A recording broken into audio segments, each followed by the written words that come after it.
Mga boss, walang karapatan ang mga Duterte na batikusin si Marcos from Representative Percy Sindanya. Walang karapatan. So lahat ay Duterte lang ang batikusin. Pag sinabing Marcos, so wala na. Ano nangyari? Dati galit na galit kayo sa mga Marcos. Ngayon parang bumaliktad na. Ba. Mukhang nagiging mabango na sa inyo si PBBM at wala na talagang lahat. Wala nang dapat batikusin kundi ang mga Duterte lang. Dahil nakamalaya sila ngayon mga boss sa panahon ng PBBM administration, nagagawa nila lahat.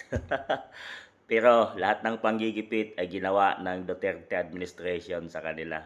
So talagang galit sila sa mga Duterte at dito na lang sila sa mga Marcos dahil malaya sila. So dapat Duterte lang ang batikusin, Duterte lang ang kasuhan, Duterte lang ay pa-impeach, Duterte lang ang imbestigahan, walang karapatang imbestigahan ang mga nagawa ng mga anomaly ng Marcos administration.